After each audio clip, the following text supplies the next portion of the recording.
Sandy Says Read. Welcome to the channel. You guys, I debated whether or not to go ahead and film this book review today.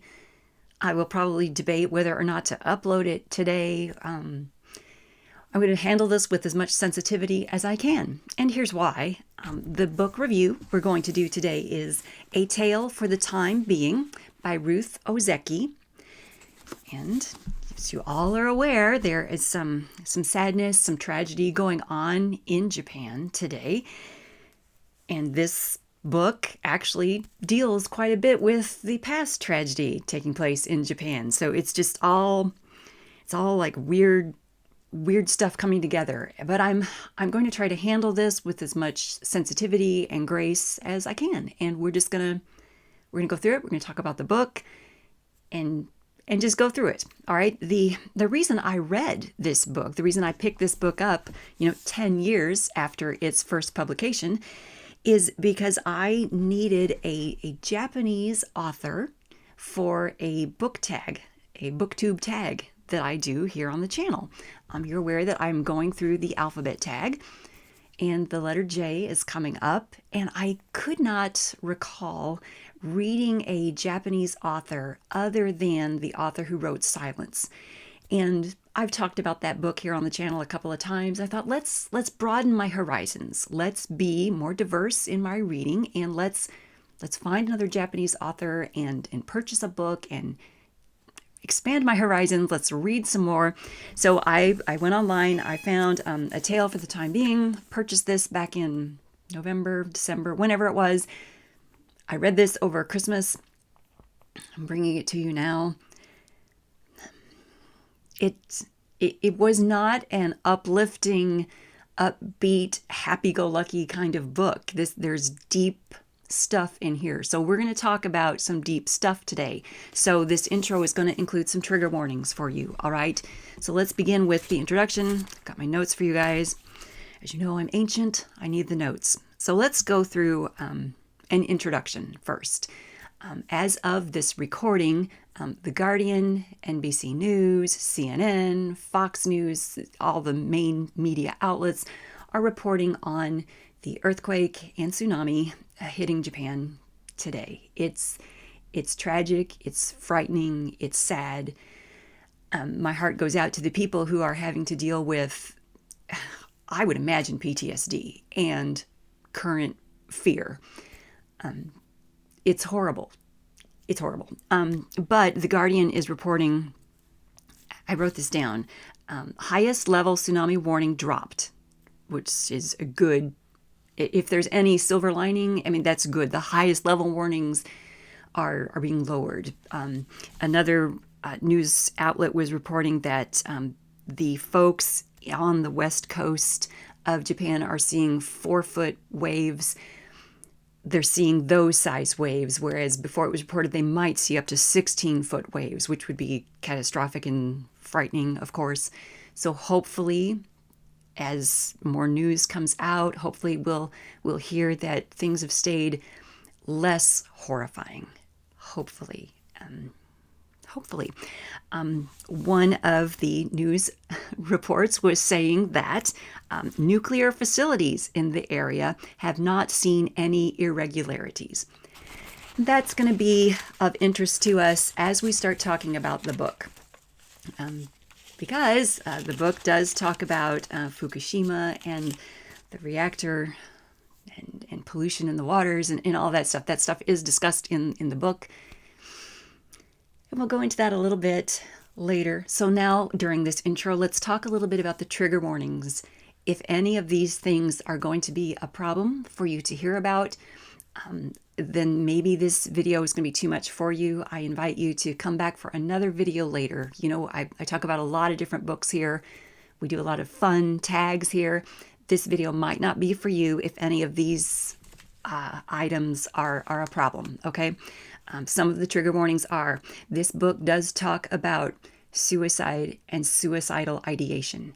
It is all over this book. The main character, one of the main characters, and her father and her great uncle discuss suicide and suicidal ideation, and that element in their society. It is all over this book. I cannot talk about this book without discussing those themes. So those themes will be discussed during this video. Also, I want to give a warning about bullying. Oh my goodness. The theme of ijima, which is the Japanese word, which I'm probably mispronouncing, for bullying. It is rampant in this book as well, and it's horrifying. It leads to, trigger warning, about sexual assault. That is depicted in this book, and it is also horrifying and traumatic and explicit.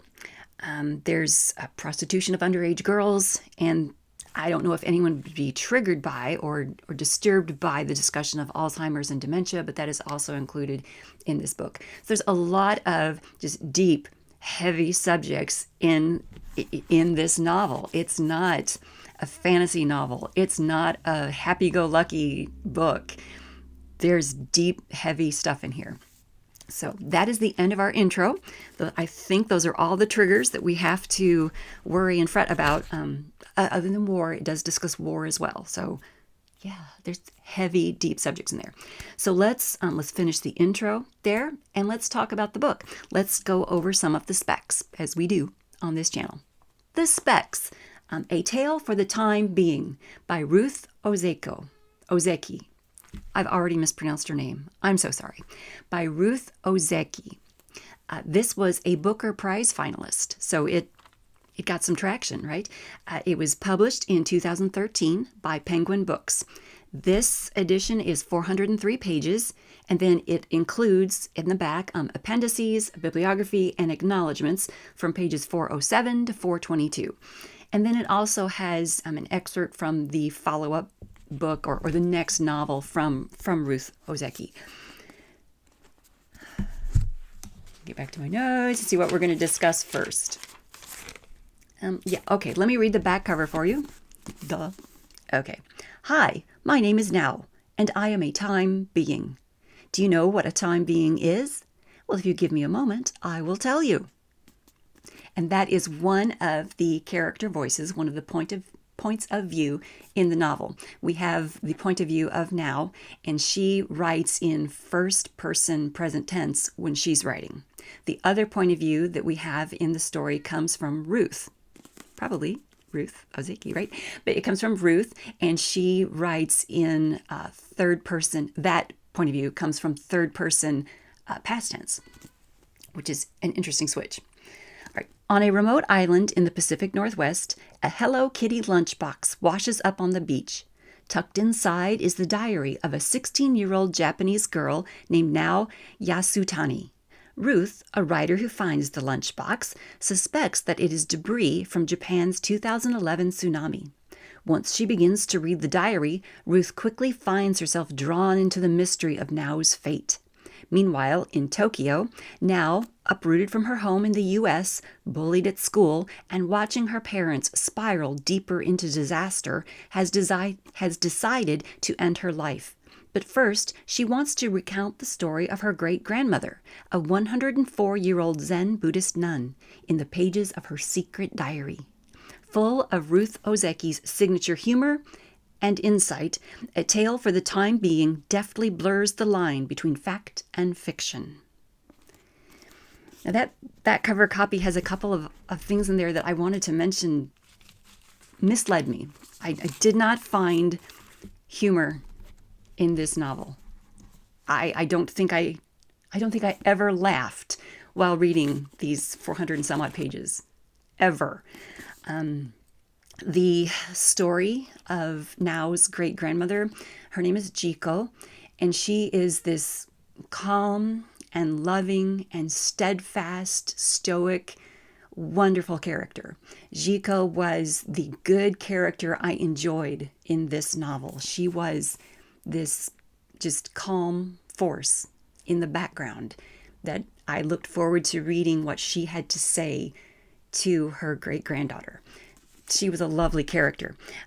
But what I found heartbreaking, I found a lot of things heartbreaking about this book, but one of the things I found heartbreaking about this story was that Now, the young girl, did not get to write her great-grandmother's story. She failed. at least from what I read, from what I understood in this novel, now failed to tell her great-grandmother's story. She gave snippets. We saw snippets of it in the diary that Now was keeping. But she stated in her diary that she wanted to sit down and write her great-grandmother's story. And yet we never saw it. We were left at the end with this idea of perhaps Now was drowned in the tsunami in 2011. Perhaps, but we don't know for sure. And we don't have a good way of finding out whether or not. I mean, your results may vary. I mean, if you read this novel, you may come to a different conclusion than I did. That window is open as well because Ruth Ozeki left that window open. She left that window open because of the concept of multiple universes, which is, for a contemporary novel, you might find that intriguing. You might find that odd, but it's woven in there wonderfully, intricately. It's the concept of multiple worlds taking place at the same time with these time beings, us, traveling through them, whether that's through dreaming or actually just traveling through these different time periods. It's so intriguing. That was interesting. It's the Schrodinger's cat experiment, right? And that is mentioned in here as well. Ruth, the main character, one of the two main characters, has a cat named Schrodinger, but they call him Pest. They also call him Pesto. That's his nickname. And this Schrodinger's cat concept is present throughout the novel, which is intriguing. It is clever. What happens, if I can summarize this book for you, what happens is Ruth is walking along the beach in the Pacific Northwest and she finds this bag of trash. What she thinks is a bag of trash. She takes it home, leaves it on the porch, and her husband Oliver sees it and brings it inside. And she's like, "That's trash, throw it away." He's like, "Oh, no, there's something in here." She tells him, "That is trash, throw it away." But he opens it. And inside there is this Hello Kitty lunchbox. And inside the lunchbox there's a watch, there's a diary, there's some papers, there's stuff in there that Ruth becomes very interested in. And all the people on this island where she lives become involved in the mystery of what is this? What's going on here? And the diary is the diary kept by this 16-year-old Japanese girl Now. And the mystery of it is, when did she write this? How did she finish it? When did she package it up? How did it get from Japan to the Pacific Northwest? They believe maybe it came across on one of the gyres, right? The ocean just swept it over. Was it meant for Ruth to find? I started to wonder, is she a reincarnation of Jiko, the great-grandmother? Is she a reincarnation of Now, who perhaps passed away, right, in the tsunami?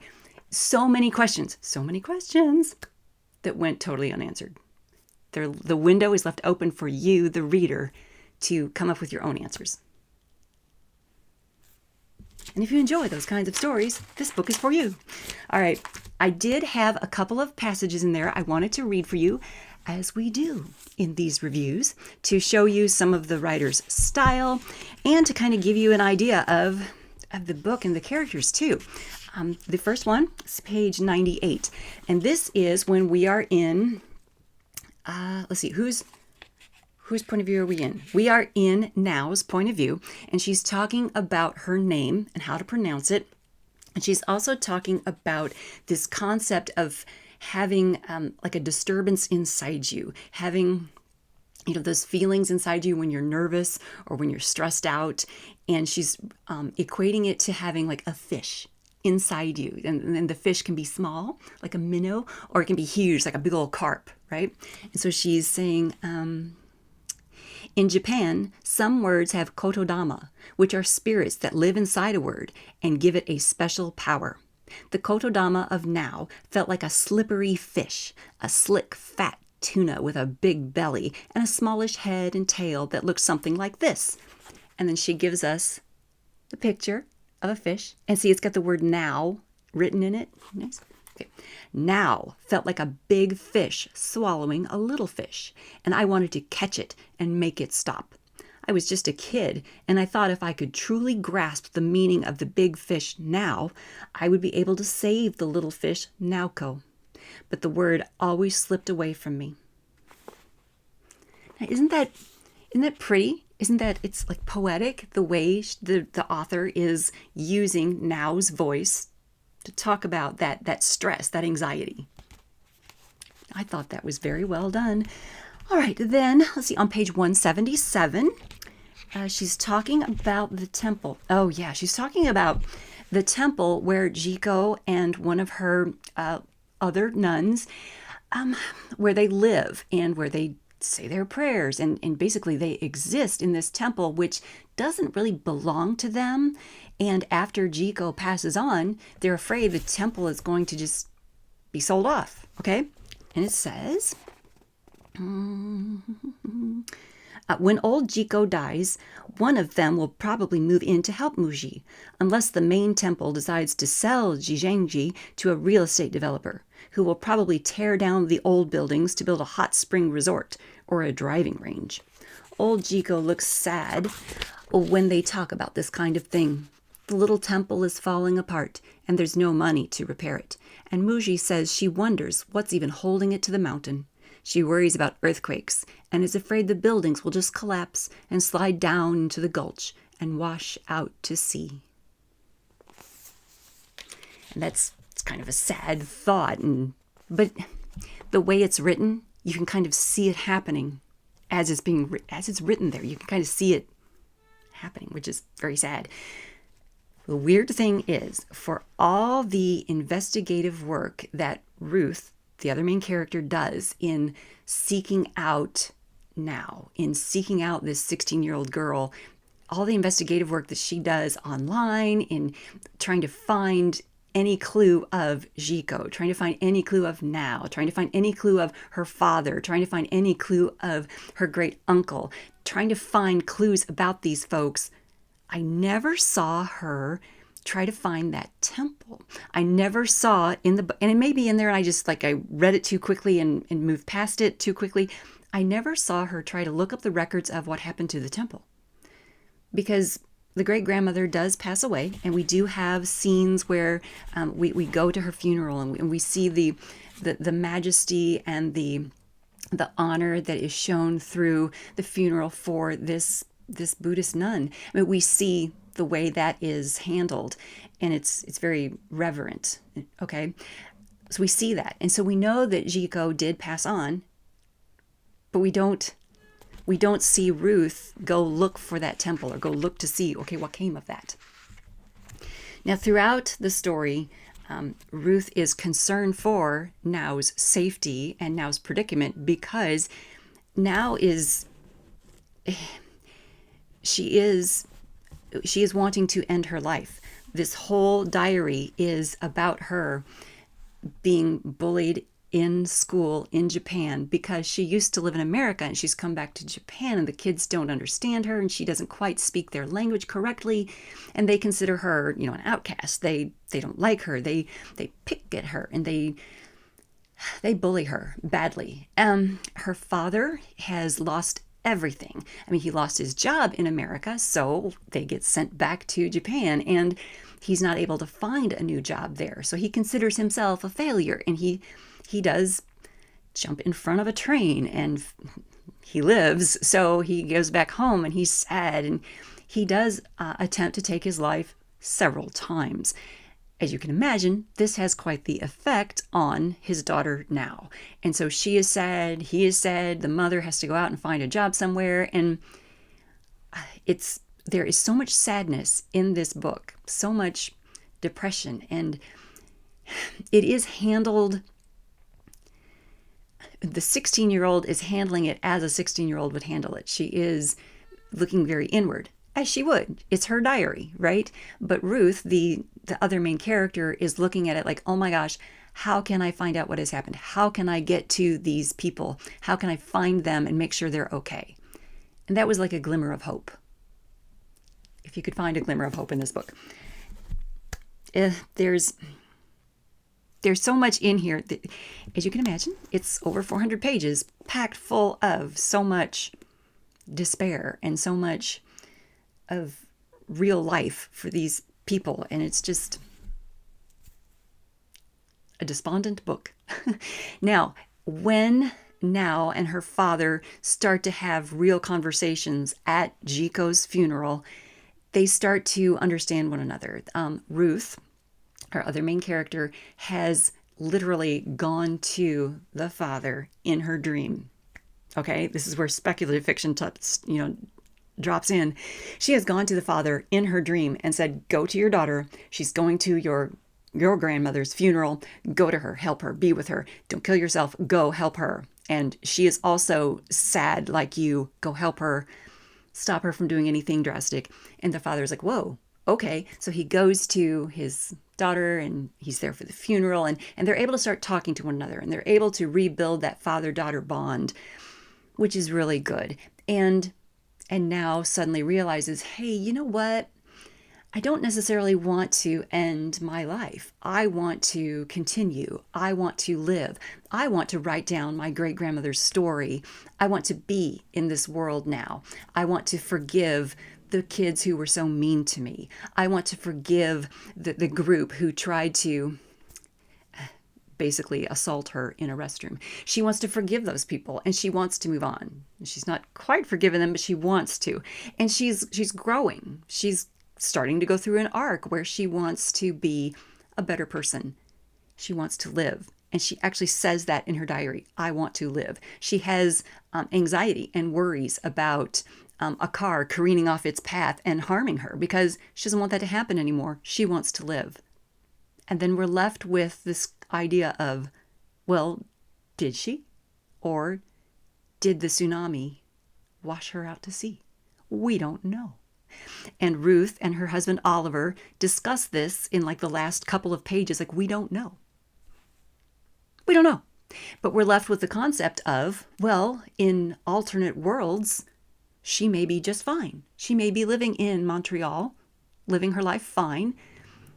And we don't know it because her father, who got back to work and built these programs with the spiders and the bots that crawl the internet to erase your existence online, was so successful that you can't find his daughter anymore. Or maybe they both perished in the tsunami. Or maybe something else is happening. Or maybe Ruth went to them and helped them see the light in another dream, in another world, in another universe. There's so many different ways that this book could have ended, and it's left for the reader to go through those windows. There you go. Ruth Ozeki left it for us to go through those windows and decide our own ending. And that's your review for A Tale for the Time Being by Ruth Ozeki. An odd little book of a lot of despair with potential for hope in the end.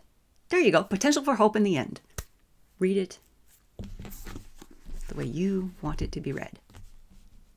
That's it, you guys. Thumbs up for alternate endings and alternate worlds and alternate universes where you can make the ending as hopeful as you want it to be, which I think is a really nice concept. Make it your own. Okay, ladies and gentlemen, please follow along and subscribe to the channel. You must click the bell notification icon to be notified when I do the random things here on the channel. Thanks so much for tuning in.